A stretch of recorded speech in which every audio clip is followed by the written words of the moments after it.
On that sultry summer afternoon, the park was just another gathering place for the neighborhood kids. Nothing seemed different, nothing seemed out of place, until the moment an ordinary ball, kicked hard by a skinny boy, bounced off the field and landed in a forgotten corner of the grass, a place no one usually set foot, a place where the earth felt different. Jordan Miller, 12, was just trying to retrieve the ball.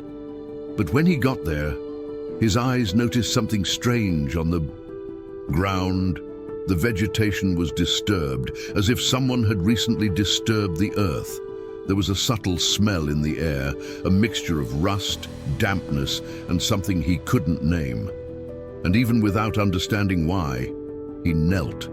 He touched the ground and dug. First with his hands, then with a stick, until his fingers hit something hard.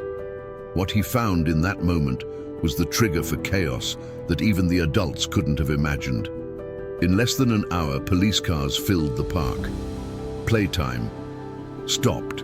Mothers rushed to retrieve their children. The soccer field became a war zone, and Jordan was taken to a corner, surrounded by police officers and social workers, while he tried to understand what he had done.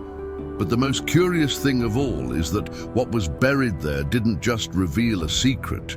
It reactivated a study that had been buried for almost 10 years, an investigation so sensitive that not even the oldest residents dared comment on it. And the question that hangs in the air, even among those who saw it all up close, is as disturbing as it is inevitable. Why did a simple ball kicked in the park lead the police to reopen a case they swore was closed? If you think you've heard amazing stories before, wait until you understand what Jordan discovered. Because this isn't just a mystery story. It's a story about courage, silence, and a buried truth that cried out for justice through the hands of a child. If this story already has you hooked, subscribe to the channel and hit the like button. The next Graveyard Tales are even more disturbing. Jordan Miller wasn't a boy who easily attracted attention.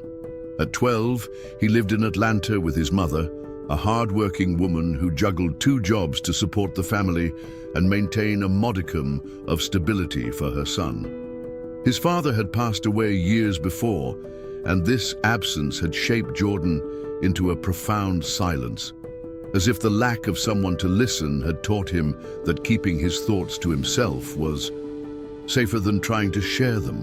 While his classmates chatted loudly in the school hallways, he would walk with his eyes fixed on the ground, observing every detail, as if life had given him watchful eyes instead of a voice. In the neighborhood, Jordan was known as the quiet boy who always carried a battered soccer ball. He would spend hours kicking it alone against a wall, repeating movements no one noticed, as if trying to prove to himself that, even without an audience, it was possible to become better every day. The ball was his refuge, the only object that responded without judgment, that returned each kick with precision, like a faithful friend. Despite being shy, Jordan possessed a rare sensitivity. He perceived nuances that escaped adults: the creak of a poorly closed gate, the muffled sound of footsteps in the empty hallway, the difference in tone of voice of a teacher trying to hide fatigue. It was as if the world gave him invisible clues, signs that went unnoticed by others, but leaped out at his watchful eyes. At school, however, this skill went unrecognized. Classmates laughed at his seriousness. Teachers saw him as just an absent-minded boy. And even his mother, exhausted from long workdays, often lacked the strength to listen to his observations. This invisibility hurt more than any nickname, as it confirmed the feeling that his insights were worthless. But fate often tests precisely those who seem too small to face great battles. And in Jordan, there was a spark that had not yet been lit.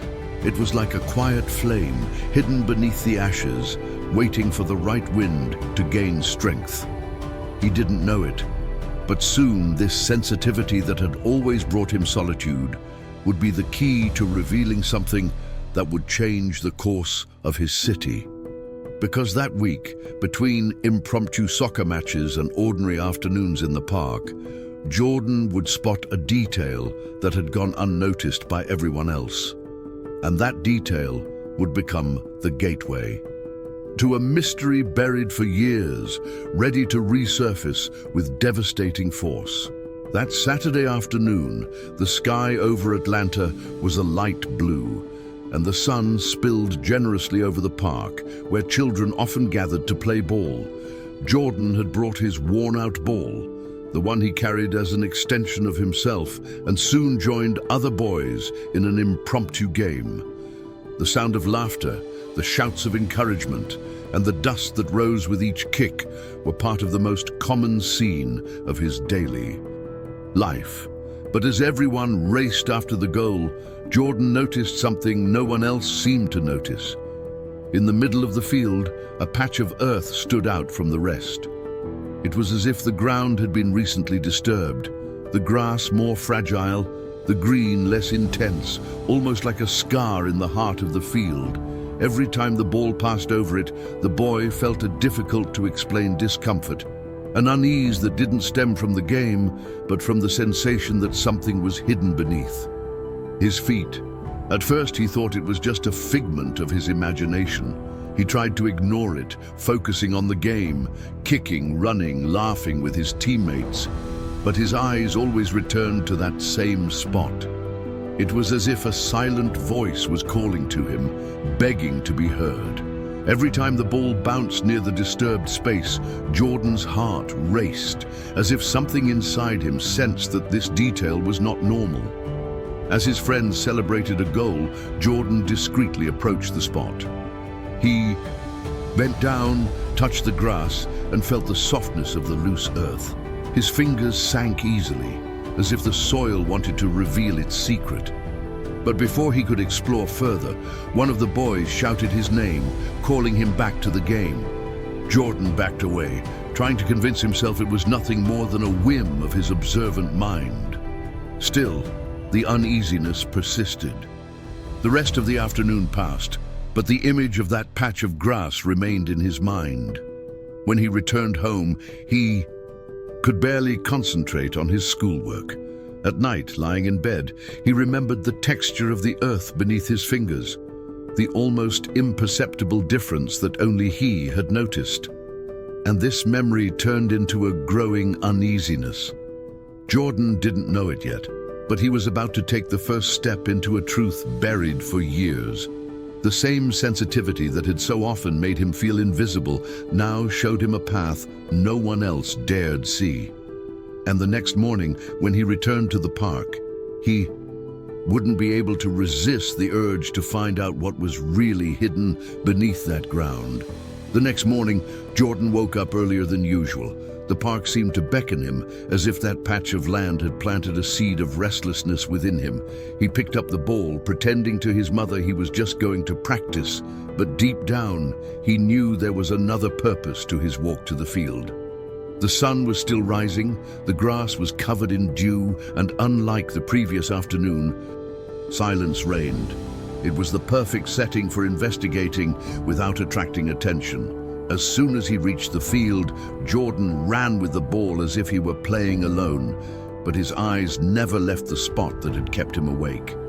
Gradually, he approached, deliberately kicked the ball in that direction, and when it landed right over the suspicious area, the boy bent down. He touched the grass again and felt the same strangeness. The earth was too loose, too soft for a park that was used daily. His heart raced, his hands began to tremble, but even so, he pushed his fingers harder. The ground gave way unnaturally, revealing a dark fabric, as if it were an old rag buried there. Jordan tugged gently, and the object resisted, but exposed enough to show it wasn't just forgotten trash. The smell of damp earth, mixed with something stronger and more metallic, assaulted his nostrils, and for a moment he recoiled, frightened by what he might be unearthing. Still, curiosity overcame fear. Carefully, he began digging around, using a rock to help clear the space. With each movement, more of the fabric appeared, revealing something wrapped within. Jordan felt he was in front of something no one would want to be found. He breathed deeply, sweat trickling down his forehead despite the morning chill, and the feeling of touching something forbidden overwhelmed him. Suddenly, a noise echoed from across the park, the rapid footsteps of someone approaching. Jordan dropped the cloth and stood up abruptly, his heart racing.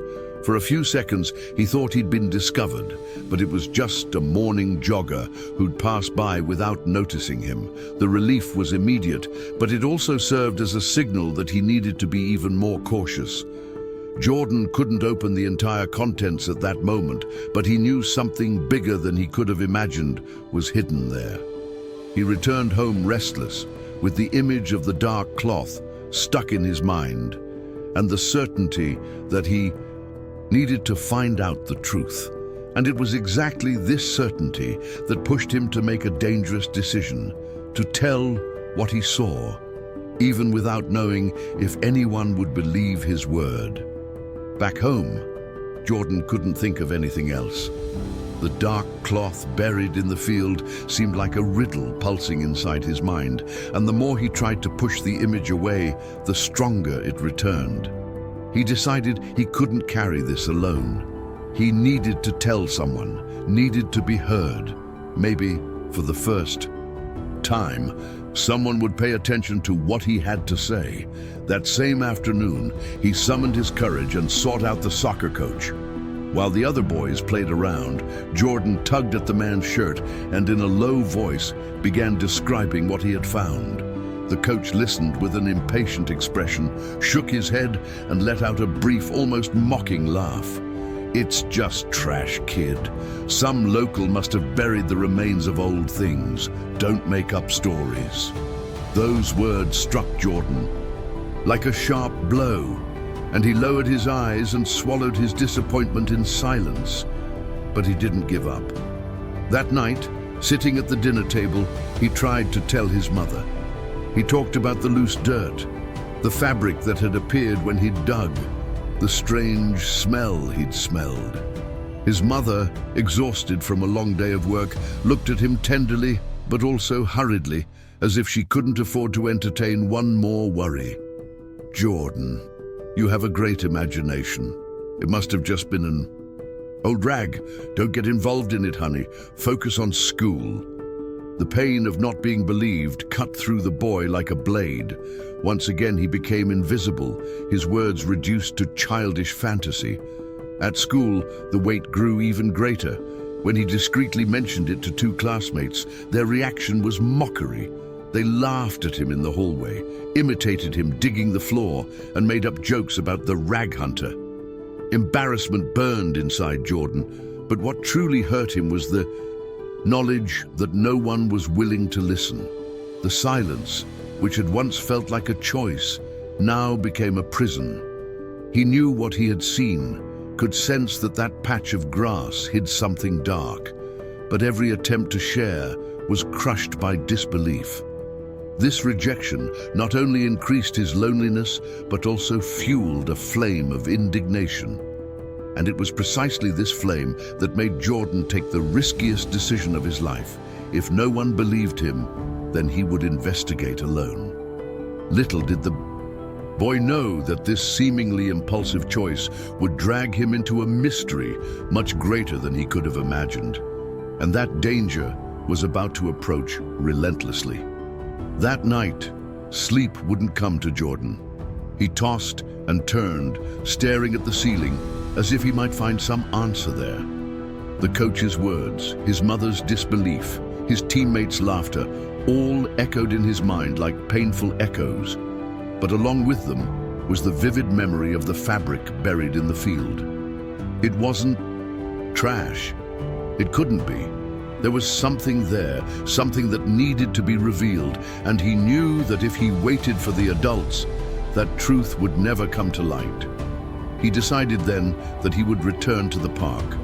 Only this time, not like a distracted boy at a soccer game, but like someone determined to dig deeper, literally. He grabbed the flashlight from the kitchen cabinet, hid his cell phone in his pocket, and left silently, making sure his mother was sound asleep after her tiring shift. His heart was beating so fast, it seemed to echo down the hallway, but courage drove him on. The path to the park, usually so familiar, now became a path filled with shadows. The trees cast distorted figures in the moonlight, and every sound of the dawn seemed louder than usual. Still, Jordan stood firm. Arriving on the field, he took a deep breath and set the ball aside. Tonight wasn't about the game, it was about discovering the truth the earth hid. He knelt in the exact spot where he'd seen the cloth the day before. Using his hands and a small garden shovel he'd hidden, he began to remove the soil silently, listening for any sounds around him. The early morning chill didn't stop the sweat from running down his face. With each layer removed, more of the cloth was revealed, until finally a metallic outline emerged. It was an old, rusty, medium-sized box, carefully buried so as not to be easily discovered. Jordan felt a shiver run down his spine. The box wasn't there by chance. He tried to pull it, but the weight was heavier than he expected. He took a deep breath, braced his feet against the grass, and pulled with all his might. The metal creaked, letting out a low, harsh sound, and the box moved a few inches out of the earth. It was at that moment that Jordan realized something even more disturbing. If that box was there, it meant someone had placed it there on purpose. And if someone had an interest in hiding it, they certainly had an interest in making sure no one found it. With the flashlight shining on the rust-covered object, Jordan realized there was no turning back. He had opened the door to a long dormant secret, and every step from now on would lead him deeper into a dark mystery. And it would be precisely the contents of that box that would show the boy the real dimension of what he was about to face. With dirt-stained hands and a racing heart, Jordan wiped the surface of the box with his sleeve. Rust marred every inch of the metal, but a rusty padlock still held the lid in place. The boy glanced around, as if expecting someone lurking in the darkness, and then took a deep breath. He had no proper tools, but he found a large rock near the goalpost and began cautiously tapping it. With each blow, the metallic clang echoed in the early morning silence, heightening the feeling that he was about to be discovered. After several minutes, the padlock gave way with a muffled click. Jordan hesitated for a moment, afraid of what he might find. But curiosity overcame any fear. Carefully, he lifted the lid of the box. An intense smell of rust mixed with mildew immediately escaped, as if decades of secrets had been trapped within. Inside were aged envelopes, black and white photographs, and something that looked like a small silver key. Jordan picked up the first photo, and, in the dim light of the flashlight, saw the face of an unknown child. Serious eyes, the date scrawled on the back, 2012. In another envelope, he found newspaper clippings about mysterious disappearances in the area, cases that, according to the articles, had never been solved. His stomach churned. The boy leafed through the contents carefully, trying to piece together the macabre puzzle. Little by little, he realized it wasn't just about lost objects. The box seemed to contain evidence someone had tried to hide at all costs. The key, in particular, caught his attention. Small, cold to the touch, engraved with symbols he didn't recognize. What could it unlock? As he put everything back together to analyze calmly at home, a detail in the newspaper clippings made his blood run cold. Some of the missing children's names belonged to well-known Atlanta families, including people who still lived in his neighborhood. It was impossible to ignore. This wasn't a coincidence. It was a forgotten link in a stalled investigation. Jordan swallowed hard. The mystery he held in his hands wasn't just a youthful curiosity. It was something big enough to shake the entire city. And if it were actually turned over to the police, it could reopen a case many seemed to want to forget. But while the discovery brought hope for answers, it also brought a threatening shadow. If he had found the box, someone might come after it. And soon, Jordan would realize that tampering with this secret had too high a price, because the danger was closer than he could imagine. That night, Jordan returned home with the box hidden inside his backpack. The physical weight seemed small, but the emotional toll was overwhelming. Locked in the living room, he examined every newspaper clipping and photo with trembling hands. The names of missing children, the serious looks in old photos, the details of the items. Everything formed a frightening web, and the feeling that he was involved in something bigger than he could bear grew with each passing minute. She hurriedly put everything back when she heard the bedroom door creak. His mother came in only to say goodnight, unaware of the uneasiness in her son's eyes. But the real terror began the next day. As he walked to school, Jordan noticed a car parked across the street. It was a dark pickup truck with tinted windows, sitting silently. He tried to ignore it, but he felt he was being watched. During recess, through the classroom window, he saw the same vehicle parked near the gate. A chill ran down his spine. Was it a coincidence, or was someone really following him? That afternoon, when he returned to the park to re-examine the spot where he had dug, he heard heavy footsteps approaching. He hurried to hide behind a tree, his heart hammering in his chest. A male shadow crossed the field slowly, looking around as if searching for something specific. The stranger stopped exactly where Jordan had dug days before, bent down and touched the grass. He remained there for several long seconds, as if confirming that someone had already discovered the buried secret. Jordan held his breath.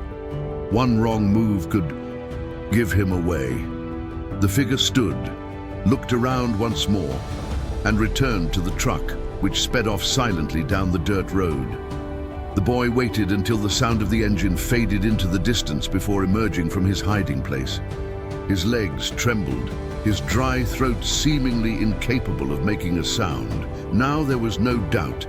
Someone knew he had messed with this place. Back home, he locked himself in his room again. For the first time, he felt his life was at risk. He tried to imagine who could be behind it all. Someone from the neighborhood, someone from his own school, an adult who had always been nearby, but no one suspected. The questions piled up, and the answers seemed ever more distant. The fear was real, but with it came an unexpected strength. If they were trying to scare him, it was because he had found something truly important. It meant the truth was close to being revealed. And Jordan knew he couldn't stop now, even if it cost him his own safety. The boy didn't. Imagine, however, that the next step wouldn't come from his own hands. It would be the world around him, exploding in shock, that would reveal the true extent of the secret he had unearthed. The following days were marked by a growing tension that Jordan could barely conceal. The fear of being watched still haunted him, but something stronger still lingered within him.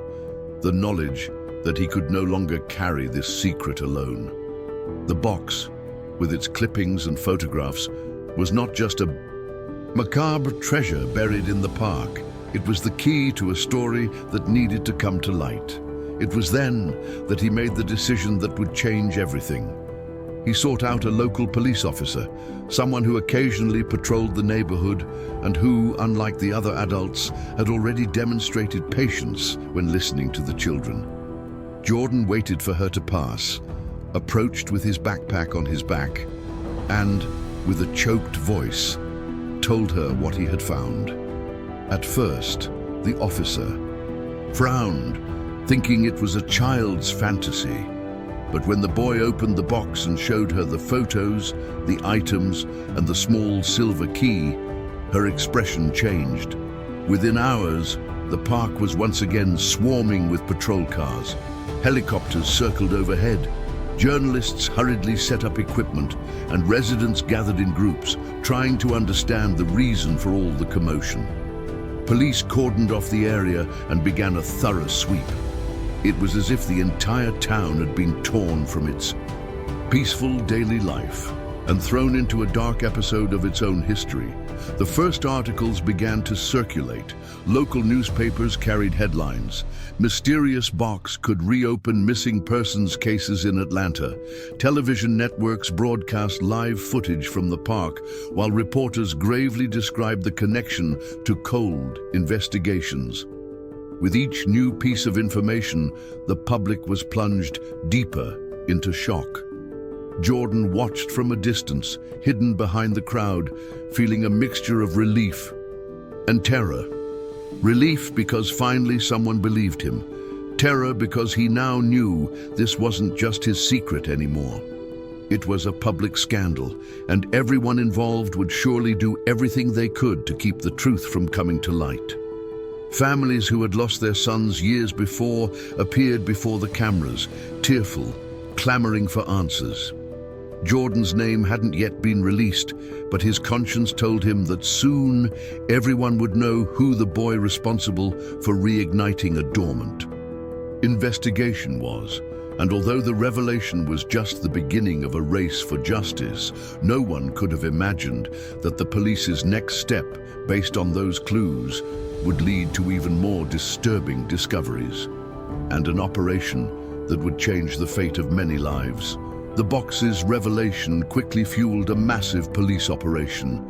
In the following days, specialized teams began cross-referencing newspaper clippings, analyzing photographs, and verifying every detail Jordan had found. What seemed like a mere relic of the past revealed connections no one expected.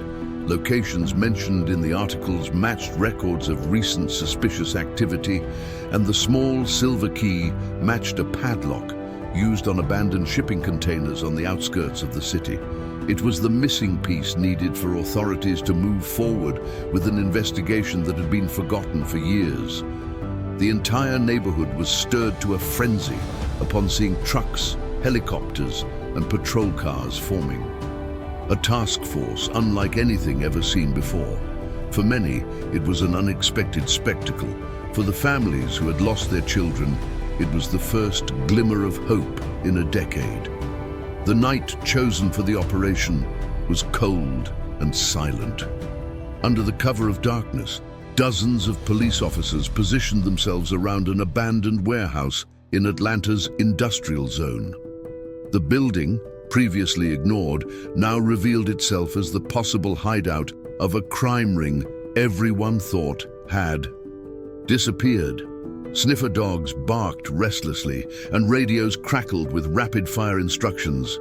When the signal was given, doors were broken down, flashlights cut through the darkness, and the echo of firm footsteps filled every hallway. The officers moved like coordinated shadows, opening locked rooms and searching every corner. It was in one of these rooms, behind a reinforced door, that they found something that made time stand still. Frightened children, some weakened, huddled on old mattresses, staring wide-eyed at the uniforms that finally symbolized freedom. The rescue was swift, but the scene was etched like a collective scar. Cries of relief, desperate hugs, and screams of hope filled the warehouse. Helicopters lit up the sky as ambulances arrived to provide first aid. And each camera flash captured the moment when the city, previously plunged into complicit silence, finally faced the truth. Jordan, though not present at the operation, watched it all on television at home. His mother, overcome with emotion, looked at him silently, understanding, perhaps for the first time, that her son had seen what no one else wanted to see. The boy felt the weight of it all, but also a spark of quiet pride. His persistence had saved lives. However, as the city celebrated liberation and cried out for justice, Jordan began to understand that every revelation comes at a price. Because exposing buried secrets also means awakening enemies who don't want to be remembered. And the next chapter of this story would show that even after the rescue, not everyone was willing to forgive a boy who dared to defy the silence. The days following the operation were filled with general commotion. Atlanta seemed to have stopped in time to discuss only one subject: the boy who, with his quiet courage, had set in motion an investigation that would change the course of the city. The news spread like wildfire, fast, uncontrollable, inevitable. On every street corner, only one thing was being talked about: Jordan Miller, the 12-year-old boy who by chance or fate unearthed secrets many believed buried forever. Until then, Jordan was just one of many. Shy, soft-spoken, with careful steps and a constantly observant gaze. He was the kind of child many adults call strange, simply because he didn't follow the flow of the others. He was invisible in the school hallways, forgotten in group roll calls, ignored in lunch lines. His drawings were seen as daydreams, his questions as distractions, his ideas as exaggerations. But now all that contempt was turning to awe and admiration. The school, which had so often ignored his watchful gazes and vague reports of strange things he saw in the park, now found itself forced to confront its own silence. The same silence that once muffled the voice of a curious boy now echoed like a denunciation in the playground, in classrooms, in staff meetings. Educators who had labeled him absent-minded or overly imaginative searched, somewhat awkwardly, for words to congratulate him, words that came laden with a belated weight, as if each compliment were also a veiled confession of neglect. Classmates who had mocked his stories, who found it amusing that Jordan preferred watching adults to playing soccer, now approached. Many simply wanted to touch his shoulder, to be part of his story. Others, more sincere, apologized with their eyes downcast, acknowledging their mistake. The schoolyard became a kind of improvised stage for this spectacle of collective regret, and Jordan, with the maturity of someone forced to grow up too quickly, greeted each gesture with a restrained smile. He carried no arrogance, only the serenity of someone who, deep down, still felt the pain of not being heard when he needed it most. In the community, the impact was even greater. Families who had lost loved ones, people who had lived years in the shadow of doubt, began to see Jordan as a symbol of light, a link between their unresolved past and the chance to finally find some peace. Many embraced him on the streets, at markets, at Sunday services. They said that, thanks to him, hope had been unearthed along with that hole. The anonymous messages left in his mailbox began to contain prayers, gratitude, words of encouragement. On every corner, someone seemed to have a story of overcoming connected to the boy's discovery. The police, previously skeptical and bureaucratic, now treated him with almost solemn respect. Detectives who had never spoken to a child as an equal now listened attentively, asked for details, and reviewed old reports. In an official ceremony at City Hall, the mayor himself presented him with a symbolic medal for civil bravery. The hall was packed. Journalists recorded everything. TV cameras captured every emotion, and amid smiles and applause, Jordan's eyes remained teary, not out of vanity, but from the memory of how much he had endured alone up until that moment. Holding the medal in his hands, all he could think about was the afternoon it all began. The kick of the ball, the muffled sound the earth made as it sank, the strange shiver that ran down his spine as he dug into it with his fingers. He also remembered the older boys' laughter, the teacher's silence when he tried to tell them what he'd seen, and most of all, the moment he realized he was being followed days later. A dark car, headlights off, parked across the street. A figure standing near the school entrance. These were memories. No one celebrated, but they were as vivid within him as the discovery itself.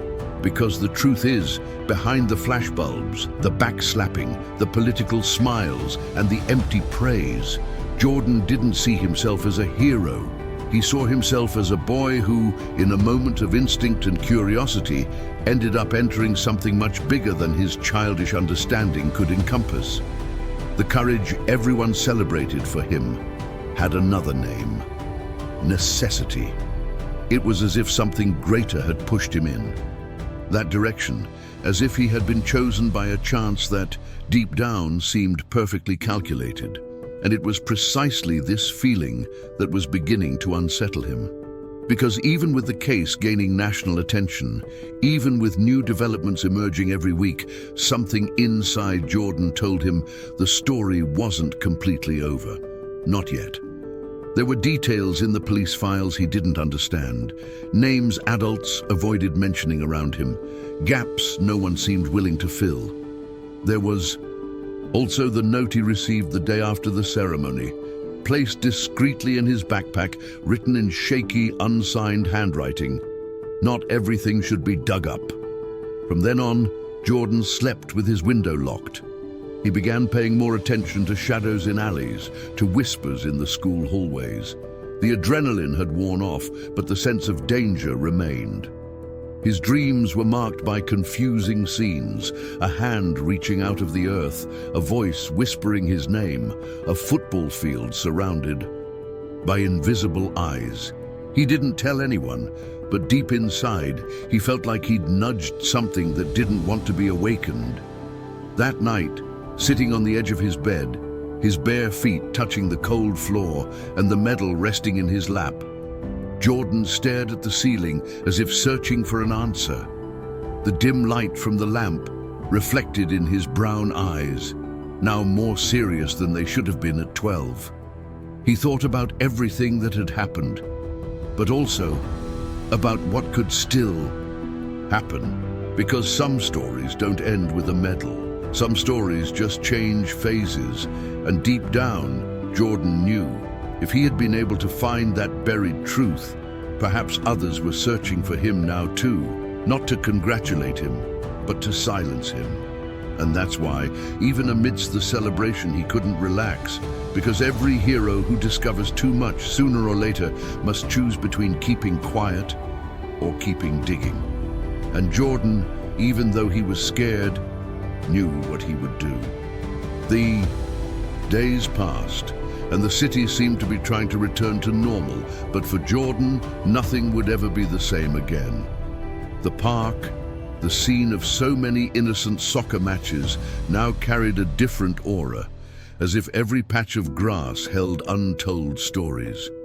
That afternoon, as he walked alone across the empty field, the silence enveloped him almost suffocatingly.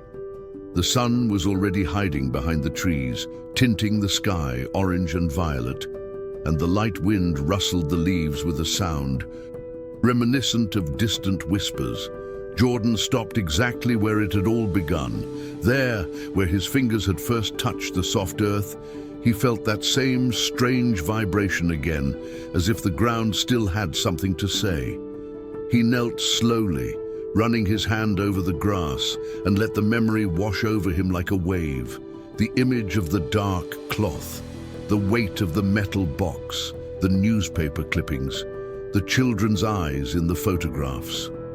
It was as if every detail were etched into his skin, impossible to erase. For a moment he wondered what his life would have been like if he had ignored that detail on the lawn. Maybe he would have been playing ball with his friends. Maybe he would have remained invisible to everyone. But instead, he had chosen to see what no one wanted to see, and that choice had changed him forever. There was a weight to that, but also a strange form of pride. As he stood, something caught his attention. A few meters away, he noticed a slight difference in the terrain. It wasn't obvious, just a slight unevenness in the grass, barely noticeable, but enough for his watchful eyes to catch. His heart raced. For a second, he wondered if he was just imagining it, if the trauma was playing tricks on his mind. But the sensation was the same as the first time, the silent call of something hidden. Jordan stood still, staring at that spot as if it were a portal to a new mystery. The cool breeze brushed his face, and the silence felt heavier than ever. He took a deep breath, trying to decide whether to investigate or simply turn away. But a voice inside him, the same one that had guided him from the beginning, told him that some stories never truly end. The boy slowly turned and began walking out of the field without looking back. But deep down, he knew that detail would come back to haunt him, because buried secrets rarely stay quiet for long. And this is where Jordan's story leaves a question hanging in the air. What is still hidden beneath the feet of that city? If you're also left with this question and want to continue following every revelation of this journey, subscribe to the channel now and activate the notification bell. There's still much to be told, and you won't want to miss the next chapters of this story that's just beginning.